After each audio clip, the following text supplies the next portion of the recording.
नमस्कार दोस्तों, मैं विष्णु प्रताप सिंह अपनी कंप्यूटर पाठशाला के इस यूट्यूब चैनल पर आपका स्वागत करता हूं। फ्रेंड्स, पाइथन प्रोग्रामिंग लैंग्वेज का ये लेक्चर है हमारा। आज का लेक्चर नंबर 4 है। जो फ्रेंड्स इस वीडियो को देख रहे हैं पहली बार, उन लोगों से रिक्वेस्ट है कि इसकी सीरीज का जो पहला, दूसरा और तीसरा लेक्चर है वो ज़रूर देखें। लास्ट लेक्चर में हम लोगों ने देखा था कि पाइथन प्रोग्रामिंग लैंग्वेज का जो आईडीई है, जो सॉफ्टवेयर है, उसको ऑनलाइन कैसे डाउनलोड करेंगे और कैसे इंस्टॉल करेंगे, फिर उस पर एक सैम्पल प्रोग्राम कोड करके भी हम लोगों ने देखा था। फ्रेंड्स, अब हम लोग आगे सिलेबस की तरफ बढ़ेंगे। सिलेबस में आगे हम लोग बढ़ेंगे। आज का टॉपिक है एल्गोरिथम। तो फ्रेंड्स, एल्गोरिथम क्या होता है, आइए इसको जानते। फ्रेंड्स, जैसा कि आप लोग देख रहे हैं, एल्गोरिथम की जो डेफिनेशन है, इन programming algorithm are the set of well-defined instructions in sequence to solve a problem. An algorithm should always have a clear stopping point. अब इसको हिंदी में समझ लेते हैं। Friends, set of well defined instructions. Algorithm का मतलब ये है कि अगर एल्गोरिथम को सही से उच्चारण किया जाए तो इसको कहा जाता है problem solving technique. Problem solving technique. Problem solving technique क्या है फ्रेंड्स?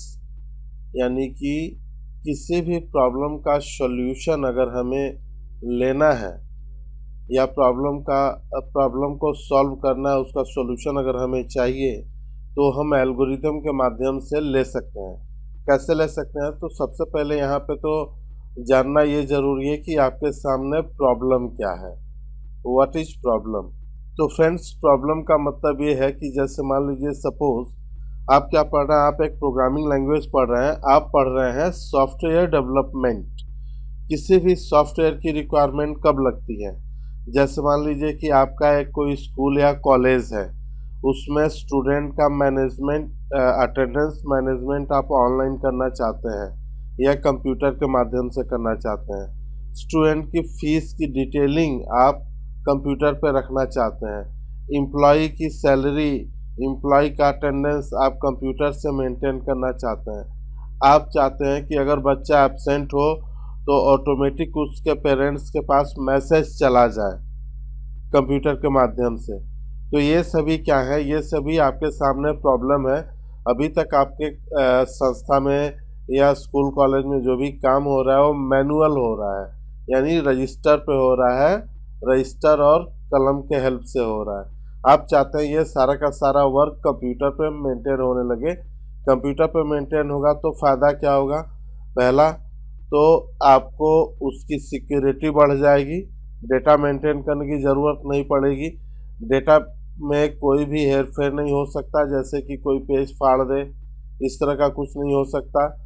तो आपका डेटा सिक्योर हो जाएगा। दूसरी चीज़ कि आप उन चीज़ों को बहुत ही एफिशिएंट तरीके से मैनेज कर सकते हैं एक सॉफ्टवेयर के माध्यम से। तो आपके सामने ये प्रॉब्लम है, ठीक है। और इस प्रॉब्लम का सॉल्यूशन के लिए आप क्या करेंगे? अगर आप एक डेवलपर हैं, एक प्रोग्रामर हैं, तो प्रॉब्लम का सॉल्यूशन क्या करेंगे? उसके लिए एक सॉफ्टवेयर डेवलप करेंगे। और सॉफ्टवेयर डेवलप करने के लिए सबसे पहले आपको क्या करना होता है? प्लानिंग करनी पड़ती है कोई भी काम करने के लिए। जैसे आपको कोई भी काम करना है, उस काम को करने के लिए प्लानिंग की सख्त ज़रूरत होती है। अगर आप प्लानिंग नहीं कर पाते हैं, कीबोर्ड थोड़ा प्रॉब्लम कर रहा है, कोई बात नहीं, भावनाओं को समझें। तो प्लानिंग, कोई भी काम करने के लिए आपको प्लानिंग की ज़रूरत पड़ती है, ठीक है।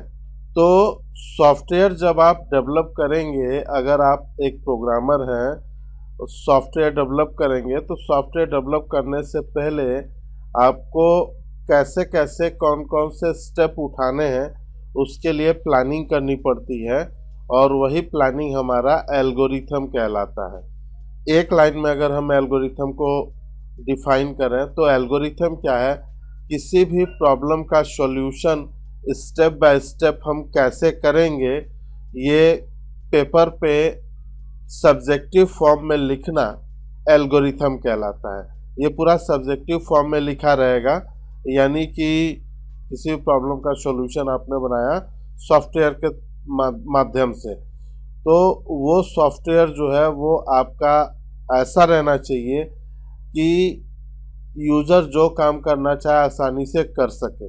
और उस पे जो आप प्लानिंग यानी जो एल्गोरिथम लिखेंगे, एल्गोरिथम इतना एफिशिएंट वे में, इतना ईजीएस्ट वे में लिखा होना चाहिए कि एल्गोरिथम को पढ़ने के बाद उस पर्सन को समझ में आ जाए, क्लाइंट को समझ में आ जाए कि इस पे अगर हम कोडिंग करेंगे, प्रोग्रामिंग करेंगे, तो या इस पे जो भी सॉफ्टवेयर डेवलप होगा उससे हमारे किस प्रॉब्लम का सॉल्यूशन बन पाएगा। जैसे फ्रेंड्स एक एग्जांपल ले लेते हैं कि जैसे सपोज मान लीजिए आपको चाय बनानी है, तो चाय बनाने के लिए सबसे पहले हम क्या करेंगे, प्लानिंग करेंगे। प्लानिंग इन द सेंस चाय बनाने के लिए हम प्लानिंग करना स्टार्ट करते हैं, और जो भी प्लानिंग करेंगे स्टेप बाय स्टेप लिखेंगे। स्टेप 1 यानी सबसे पहले हम क्या करेंगे, यहाँ पे पैन ले लेंगे यानी एक बर्तन ले लेंगे। इसके बाद से स्टेप 2 में हम क्या करेंगे फ्रेंड्स, उसमें पानी वगैरह को, जैसे पानी डाल दिया प्लस चीनी डाल दिया प्लस चायपत्ती डाल दिया, और भी चीज़ें जो भी इसमें जैसे अदरक वगैरह डालना है, ठीक है, ये सब हम लोग कर सकते हैं। इसके बाद स्टेप 3 में हम क्या करेंगे, गैस जला देंगे।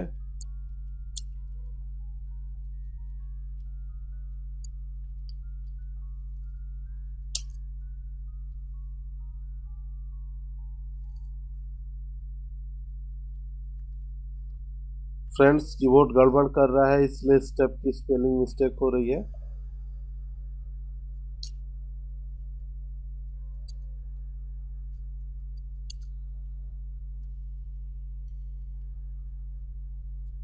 स्टेप 4 में क्या होगा,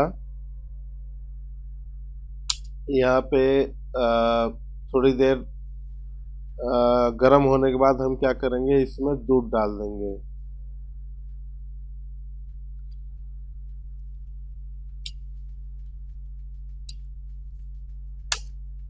इसके बाद स्टेप 5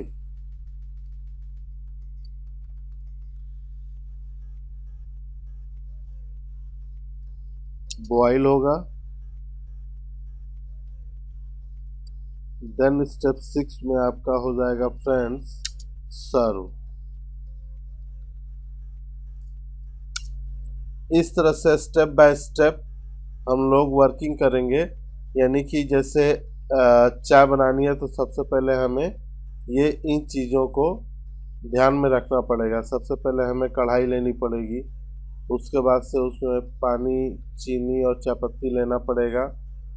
देन गैस जलाना पड़ेगा। अब सपोज फ्रेंड्स गैस हम पहले ही ऑन कर देते हैं, उसके बाद हम कढ़ाई लेते हैं और ये सारी चीज़ें डालते हैं उसमें, तो क्या होगा, तब तक हमारा गैस वेस्ट होगा। फिर उसमें मिल्क डालेंगे, उसको बॉईल करेंगे और उसके बाद उसको सर्व करेंगे। तो ये क्या है, ये हमारे स्टेप्स हैं कि अगर हमें चाय बनाना है तो हमें क्या क्या चीज़ें करनी पड़ेंगी। अब इसमें से किसी भी स्टेप को हम पहले रखें, जैसे सपोज मान लीजिए हम चाहते हैं कि पहले हम बॉईल कर लें, तो बॉईल करेंगे क्या, यानी स्टेप अदल बदल नहीं हो सकता। जैसे लिखा है उसी के अकॉर्डिंग हम काम करेंगे तो हमें हमारा रिजल्ट प्रॉपर तरीके से मिलेगा। तो फ्रेंड्स एल्गोरिथम वही है कि जो भी प्रॉब्लम का सॉल्यूशन हमें करना है, उस प्रॉब्लम का सॉल्यूशन सॉफ्टवेयर के माध्यम से कैसे कैसे हम प्रोग्रामिंग करेंगे, कैसे कैसे हम कोडिंग करेंगे, स्टेप बाय स्टेप एक एक चीज़ को थ्योरेटिकल वे में लिखना एल्गोरिथम कहलाता है। और वो इस इतना सरल भाषा में होना चाहिए, इतना सरल सेंटेंस में होना चाहिए कि जो क्लाइंट है वो भी अगर एल्गोरिथम पढ़ता है तो पढ़ के वो समझ जाए कि इस पे अगर सॉफ्टवेयर डेवलप होगा तो इससे इस प्रॉब्लम का सॉल्यूशन हो सकता है। तो फ्रेंड्स आइए अब हम लोग एग्जांपल देख लेते हैं। फ्रेंड्स ये आपका क्वेश्चन लिखा हुआ है, write an algorithm to input two numbers from the user and print addition of them. यानी कि दो नंबर यूजर से इनपुट करना है और उन दोनों का एडिशन आपको प्रिंट करना है, इसके लिए एल्गोरिथम लिखेंगे। तो फ्रेंड्स एक चीज़ याद रखिए कि एल्गोरिथम में दो स्टेप जो होते हैं वो फिक्स्ड होते हैं। पहला स्टेप होता है वो स्टार्ट का और आखिरी स्टेप जो होता है वो स्टॉप का। ये दोनों फिक्स होते हैं। इसके बाद आपको बताना होता है कि आपको करना क्या है। तो स्टेप 1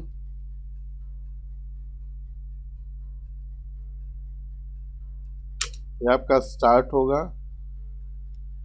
स्टार्ट मीन्स आप वर्किंग करने के लिए रेडी हैं। इसके बाद से स्टेप 2, अब आपको देखना है, क्वेश्चन पढ़ना ध्यान से। Write an algorithm to input two numbers from the user, यानी दो नंबर यूजर से इनपुट करना है और उनका एडिशन करना है। तो सबसे पहले तो आपके पास दो नंबर होना चाहिए। तो स्टेप 2 में आप लिखेंगे input two numbers from the user and store in A and B। A और B हमारे क्या है? A और B हमारे वेरिएबल हैं।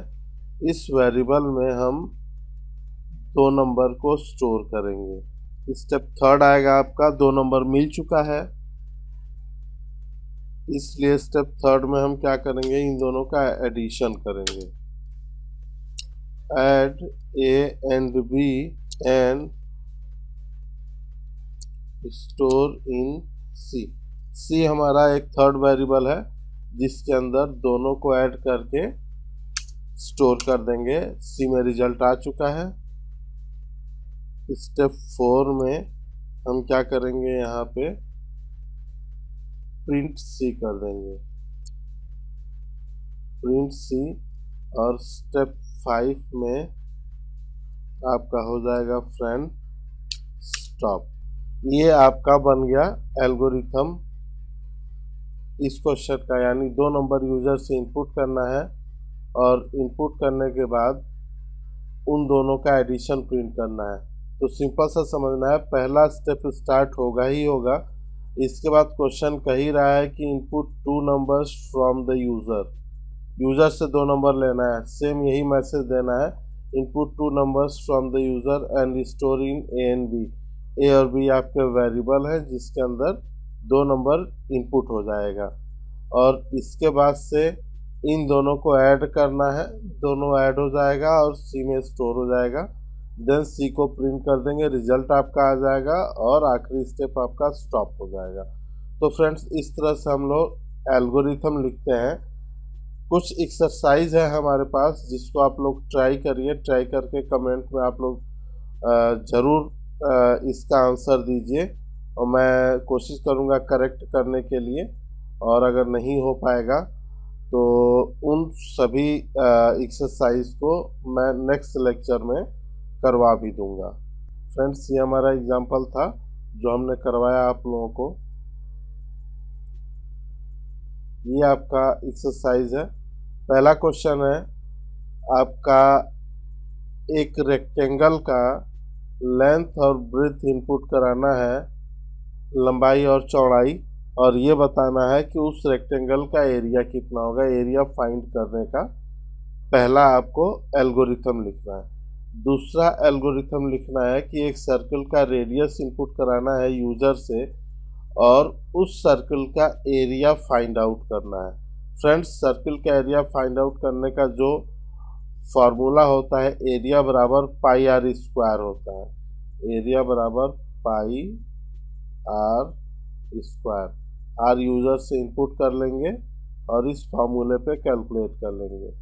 तो पाई की वैल्यू यहाँ पे लिखनी होगी, पाई आप मत लिखिएगा, पाई की वैल्यू लिखेंगे 3.14 इंटू आर। ठीक है। नेक्स्ट है आपका write an algorithm to input side of square. एक स्क्वायर है, स्क्वायर यानी चतुर्भुज जिसकी चारों भुजाएं बराबर हो, ये चारों भुजाएं बराबर हो, इसको स्क्वायर बोलते हैं। ठीक है, इसका साइड इनपुट करना है, कोई भी एक साइड पता चल जाए तो इसका एरिया हम निकाल सकते हैं, क्योंकि स्क्वायर का एरिया का फॉर्मूला होता है साइड इंटू साइड।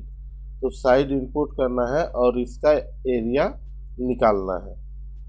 नेक्स्ट है write an algorithm to input temperature in Fahrenheit. Temperature Fahrenheit में इनपुट करना है और उसको कन्वर्ट करना है सेल्सियस में कन्वर्ट करके देन उसको प्रिंट कराना है।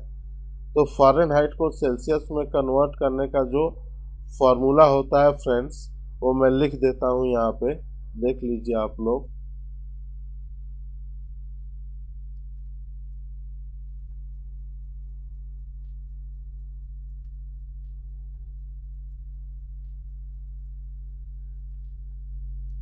TC यानी temperature in Celsius equals to आपका हो जाएगा 5/9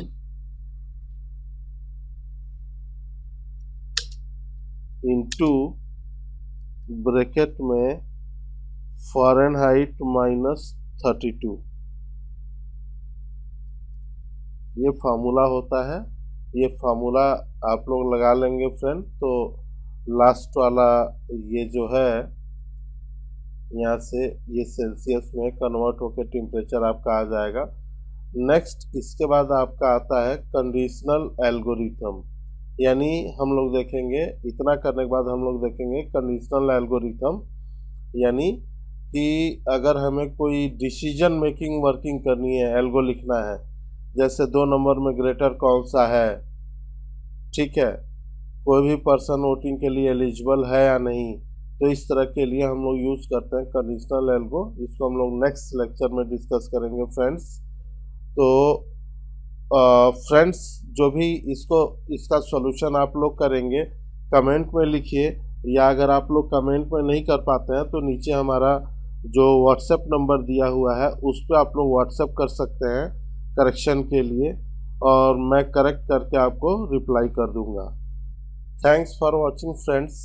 होप आप लोगों को वीडियो अच्छे से समझ में आया होगा, और बीच में अगर कोई प्रॉब्लम आती है, कोई भी टॉपिक समझ में नहीं आता है, तो वीडियो को और अच्छा इम्प्रूव करने के लिए हम आप लोगों का सहयोग चाहेंगे, तो कमेंट ज़रूर करें। Thank you very much.